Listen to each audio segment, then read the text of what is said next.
Akola 24 news, एक कदम भ्रष्टाचार के खिलाफ।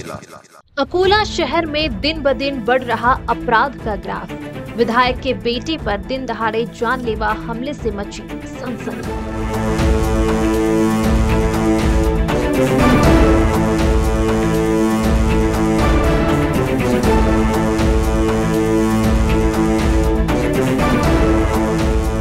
अकोला शहर में अपराध की घटनाओं में लगातार बढ़ोतरी हो रही है और ग्राफ दिन ब दिन बढ़ता जा रहा है।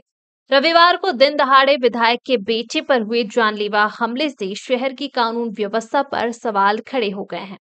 शिवसेना उद्धव बाला साहेब ठाकरे पार्टी के बालापुर विधानसभा क्षेत्र के विधायक नितिन देशमुख के बेटे पृथ्वी देशमुख पर कुछ अपराधियों ने हमला कर दिया, जिससे शहर में सनसनी फैल गई।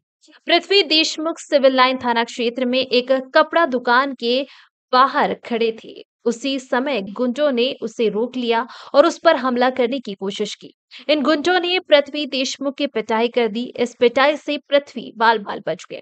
विधायक नितिन देशमुख के बेटे पर हमले की जानकारी मिलते ही बड़ी संख्या में शिवसेना ठाकरे गुट के कार्यकर्ता सिविल लाइन पुलिस स्टेशन पहुंचे। उन्होंने हमलावरों की तुरंत गिरफ्तारी की मांग की है। कहा जा रहा है कि इस हमले के पीछे राजनीतिक कारण है। इस बीच पृथ्वी देशमुख ने पुलिस स्टेशन में शिकायत दर्ज कराई है और सिविल लाइन पुलिस मामले की आगे की जांच कर रही है।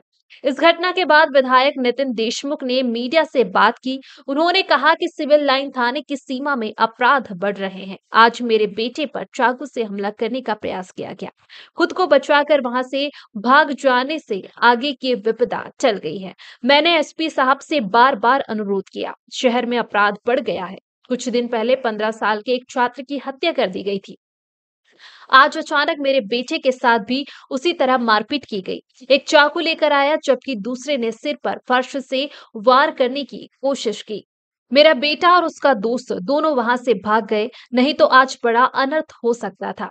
कुछ दिन पहले हमने एसपी साहब के दफ्तर पर मोर्चा भी किया था। आज जब मैं थाने आया तो केवल 3 पुलिसकर्मी मौजूद थे। इतना बड़ा थाना होने के बावजूद आधे घंटे तक वहां कोई नहीं था। देखते हैं अनुरोध पर क्या कार्रवाई होती है। नितिन देशमुख ने चेतावनी दी कि अगर पुलिस कार्रवाई नहीं करती है तो हमें शहर के बदमाशों से अच्छी तरह निपटना आता है।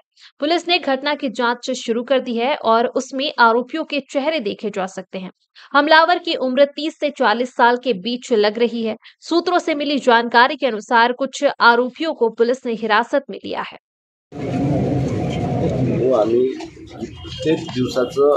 सांगू राहिलो की ह्या शहरामध्ये अनेक क्राईम नेमकं काय प्रकार या शहरामध्ये शिवलाईन पोलीस स्टेशन अंतर्गत एवढा क्राईम वाढला। आज माझ्या मुलासोबत घटना घडली याच्याबद्दल नाही, आम्ही कित्येक वर्षानुवर्षे या क्राईमच्या संदर्भात बोलू राहिलो।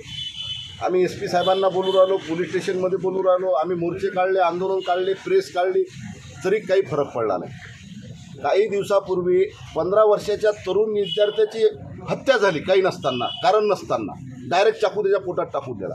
आता काही दिवसापूर्वी एका शाळेतल्या मुलाला डायरेक्ट मारहाण केली, त्यानं बिचारानं रिपोर्ट दिला नाही, तो हॉस्पिटलमध्ये भरती आहे, 1.5-2 लाख रुपये पाय फ्रॅक्चर झाला लावला। काही दिवसापूर्वी अशाच दिन दहाडे जे ग्रामीण भागातले मुलं असतात त्यांना चाकू लावल्या जाते, त्यांना वसुल्या केल्या जाते आणि कोणी रिपोर्ट द्यायला आले तर काउंटर रिपोर्ट देऊन त्याला दबाव मारला जाते, म्हणून कोणी रिपोर्ट द्यायला येत नाही। अशानं ह्या लोकांची हिंमत वाढली। आज माझ्या मुलासोबत प्रकार झाला तर त्याच्या संग 7-8 जणांनी अचानकपणे काही कारण नसताना, ठीक आहे, काही दुनी दुश्मनी आहे, शाळेतला वाद आहे, 11 वर्गातला मुलगा माझा, ते 40 वर्षाचे मुलं, 35 वर्षाचे, 40 वर्षाचे मुलं, माझा मुलगा 16 वर्षाचा, काही कारण नसताना त्याला मारहाण आणि एक जण चाकू घेऊन येऊ राहिला, एक जण फाळी डोक्यात टाकून राहिला, लाताबुक्क्याने त्याला मारू राहिले। हा कोणता प्रकार आहे? आज माझा मुलगा आहे, अनेक शहरातले असे मुलं, शाळेतले मुलं, ग्रामीण भागातले मारहाण खातात, ते पोलीस स्टेशनला सुद्धा येत नाही, काऊन की ते काउंटर रिपोर्ट देऊन त्या विद्यार्थ्यांना ब्लॅकमेलिंग करण्याचा प्रयत्न करतात। अनेक ह्या शहरात ह्या जो एरिया आहे, ह्या दुकानदार मार्केटमध्ये हे लोक जे आज जे करणारी टोळी आहे, हे टोळी सक्रिय टोळी आहे। त्या दुकानात जातात, खंडण्या घेतात, वसुल्या मागतात, परंतु कोणता व्यापारी बिचारा पुढे रिपोर्ट द्यायला येत नाही धाकापोटी। घ्यायला संरक्षण नाही. इथला या क्राईम वाढला, आम्ही वारंवार यांना सांगून राहिलो, परंतु कोणत्याही प्रकारचा क्राईमला आळा बसू नाही राहिला.